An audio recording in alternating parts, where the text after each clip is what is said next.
What's up, Larry? It's Soup here. Welcome back to another video. Today's video is awesome.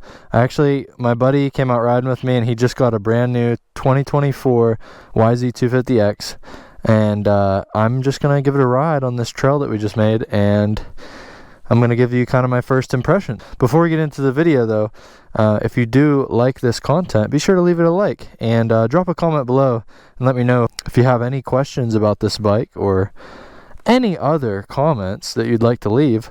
I'll respond to you down in the comments. Let's get right into this video and try this bike out. There we go. All right.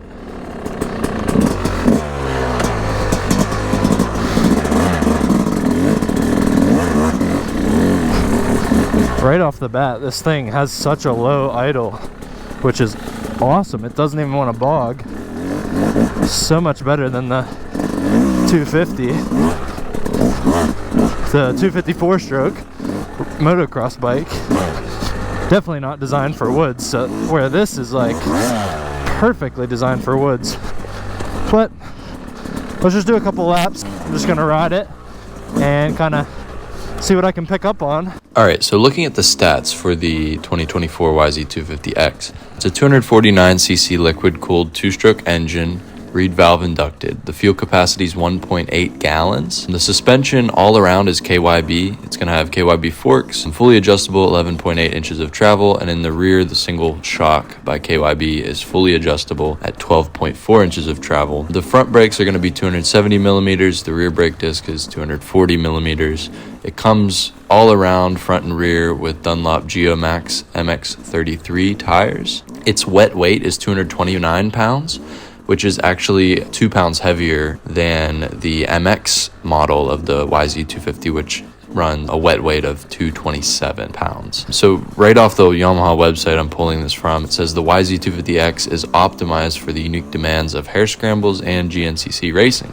So that's kind of what they had in mind when they were building it, of course. So it says that the two-stroke engine is mated to a wide ratio 5-speed transmission, which is going to be a different transmission, a little bit wider gear ratio than the MX bike. It also comes with a gripper type seat, and they kind of redesigned it compared to the other Yamahas that I've ridden in the past. It's a little bit more rounded, and they also say a narrow fuel tank combined with a tapered aluminum handlebar and adjustable mounts, more comfortable ergonomics for the riders. And I will say, I really agree with this. The ergonomics of the bike, the way the seat feels, it doesn't feel huge underneath you, but you get a lot of grip as well, and you feel like attached to the bike. The YZ250X is focused on cross-country competition with an 18-inch rear wheel, and that's compared to the MX model, which has a 19-inch rear wheel. So I'm guessing the 18-inch rear wheel might be a little meatier than the 19-inch, and that's going to give you a lot more traction on kind of more technical, slower speed type things. This is just a guess. I don't have a ton of experience in the woods GNCC bikes, so those are the specs. So one thing I'm definitely noticing is the low revs, which is awesome. You don't have to pull the clutch in constantly like you do on a motocross bike in the woods. And I do notice a lot more traction. I don't know if that's due to the rear wheel being an inch smaller, due to the rear wheel being 18 inches, or off trail, or just the power delivery, or probably a combination of both. I bet it also has something to do with the suspension.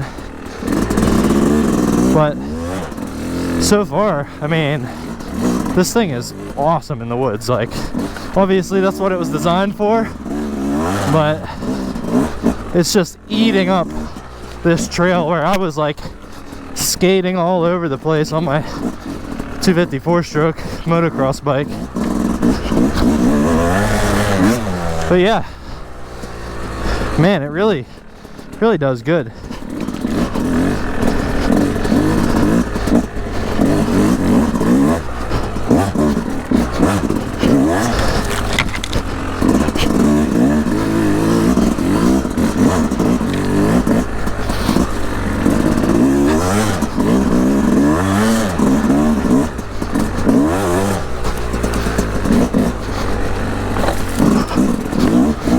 It's really helping us wear this trail in. yeah, definitely a very brief first impressions. However, I will say, the thing eats up the trails. I mean, like I said, I don't know if it's the rear wheel. It's probably just a combination of everything. I mean, compared to that thing, the motocross suspension is way stiffer. Power delivery is way different on that thing. Not set up for woods at all. This thing is, I mean, exactly what it's advertised as. It's literally meant to do exactly what you just saw it doing. So yeah, pretty sweet bike. Like perfect delivery for the woods. Like compared to the, I've rode a motocross like YZ250, and obviously hits way harder, all the power up front, but doesn't have the low end like creep like this one has, which is, and it doesn't like threaten you with it's gonna stall or anything. Like you don't, that's so that way you don't have to pull the clutch in all the time, which is awesome. Yeah, I mean, this is the first specific wood setup bike that I've ever ridden. I'm very, very happy with it. Well, it's tame. It's not exactly, yeah, it's not like unapproachable. Like honestly, the 250 motocross bike, the 2-stroke, is like, it's like a 450 basically. It's a lot of bike. And this is, it has all the power there. It's just, I mean, I didn't really get out of second gear, but I'm sure it has all the power there. It's just way better performing at the low end. That's sweet. Thanks for letting me ride it. Man, I'm tired now. But yeah, that thing just ate the trail up. But yeah, I would say those are my first impressions. Thank you guys for watching. Hope you enjoyed the video. Please don't forget to leave a like if you like this video. Drop a comment if you have any questions about this bike or anything else you want to know. I'll be happy to answer those in the comments below. And definitely subscribe if you want to see more videos like this as well. It really helps me out. That has been the video. Thank you guys for watching, and I'll see you guys in the next one. Peace.